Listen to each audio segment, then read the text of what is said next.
Palantir, first quarter earnings just crossed the wires, so let's get you those numbers right now. Palantir's Q1 EPS 13 cents. That is in line with estimates. Revenue up 39% to $884 million.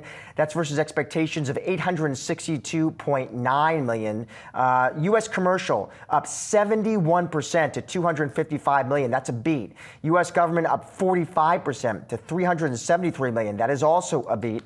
Turning to the forecast, Q2, Palantir saying they're expecting for adjusted income from operations, 401 to 405 million. That's a beat. Revenue, they're calling for between 934 and 938 million. That also best estimates.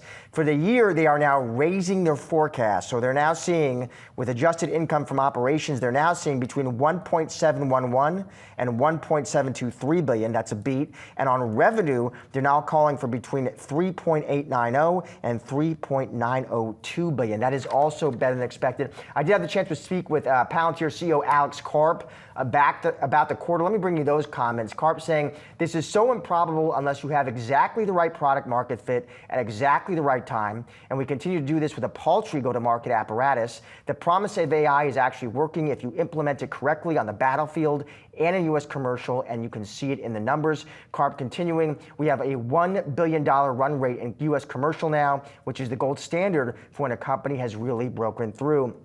I also did ask Karp about downstream tariff impact, meaning was he seeing any smaller deals or longer sales cycles? Karp saying typically Q1 is our slowest quarter. We don't really start in earnest historically until later in the year. And what do you see in the numbers? 39% growth, 71% U.S. commercial, 45% U.S. government. Where we do see weakness is continental Europe, but that is 10% of our business. I did also ask him what would it mean if there was a U.S. recession? How could that impact Palantir's business? Karp telling us, in the current environment, we are crushing it. The more difficult the environment gets, the more unit economics matter, and the more unit economics matter, the more you have to move to productized software and AI-empowered software, and that is our sweet spot. Finally, I did ask him about Trump's budget proposal for $1 trillion for defense. What would that mean for Palantir? And Karp saying, we are very focused on making America more lethal and in a more efficient way, and we are succeeding with 45% growth in U.S. government. I don't know what the future brings, but we believe we have a completely differentiated set of offerings, Julie.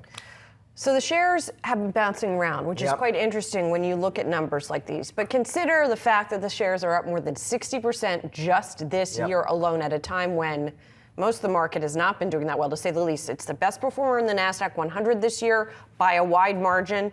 The best performer in the S&P 500 this year by a wide margin. The trailing price to earnings ratio of this company is in the 600s, which is just mind-boggling, and even on a forward basis is in like the 200s. So in other words, by most conventional valuation metrics, this is a very, very expensive stock. Well, that has been, a big part of the bearish case, right? But it keeps going up. How many analysts have come on, besides, I would say, Dan Ives of Wedbush, who's pounding the table. Right. But that has been a big bearish point. That is, the valuation is unsustainable. You had, heading into the print, this stock wasn't more than 60% this year. It's up about 400% over the past 12 months. Right now, stocks, to your point, bouncing around. We're down about 1.5% right now. So Jordan, just give us sort of your first blush reaction here to these numbers. Yeah, thanks for having me today. Well, it's really more of the same. We keep seeing beat after beat. We keep seeing very, very high growth rates, especially in the U.S. commercial business. If we look at how U.S. commercial did this quarter, it's not really a difference in story from the last. If we look at more specifically what their story is here, U.S. commercial has been taking them really past where they were with the government segment for a while. We continue to monitor that. As you mentioned, the valuation here, while we don't take takes on that at Third Bridge, certainly this is what the story has been about. And if you look at why it's been the case, there's really a couple things to think about. The AI market opportunity is big. There's not a lot of pure play vendors that do this, and there's not a lot that you can think might be able to do it consistently in the long term. Now, why has Palantir been performing this way? Well, not only have they been able to execute, as we've seen in this quarter and past quarters as well, but what we've really seen is their ability to execute has demonstrated what many might think is an ability to do so in a sustained manner. And in such a dynamic environment where we have so many startups, so much venture money funding changes in the market on a really monthly basis, there aren't that many players you can say, well, they might actually be able to consistently execute over time. And we see that again this quarter. And what do you think, Jordan, when you step back and look at that sort of mega AI trade trend and theme, what is Palantir doing different in your opinion? What's their advantage?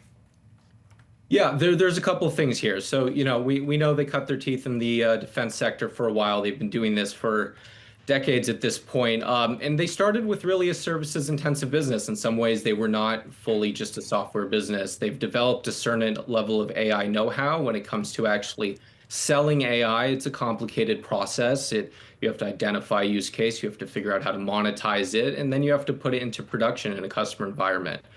Initially, that required a lot of consulting know-how, and they developed their product over a long time to be able to make that more efficient and execute on that better. And once generative AI, once we all saw that market boom a couple of years ago, they were able to pivot that tribal knowledge, if you will, into a new product, that being their AIP platform. And we continue to see them execute on selling that product. And that's really the biggest differentiator, that they've been able to do that.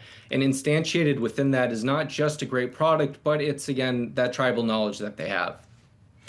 Jordan, it's interesting. I was talking to CEO Alex Karp about this. I want his take on a recession. We've had plenty of smart economists, Jordan, come on the show and say they think the probabilities of a U.S. economic downturn have increased. And I asked Karp about that, and he said, listen, bottom line, we're, in his words, crushing it now. The more difficult the environment gets, he said, the more unit economics matter. And the more unit economics matter, the more you have to move to productized software and AI-empowered software. That, he says, is our sweet spot. I'm just curious what you make of that answer. Yeah, and that's what they've been doing since before ChatGPT even really took the market by storm. They've been trying to scale down this product. And we've talked about this before. They try to scale down a product that's historically very difficult to sell. We're talking, over a year in sales cycles, 10, 15 forward deployed engineers, and you figure out how to turn that into an easy to sell product where you can quickly identify a new use case, bring on a new customer, and then scale from there. And that's the name of the game for software. And they've been doing that clearly. That's what the opportunity is for US commercial. And as we see 70% growth on very tough compares in the US commercial segment, there's really only one way to read that. They've been executing on their ability to deliver that more packaged software solution. Jordan, thank you. Thanks for your perspective.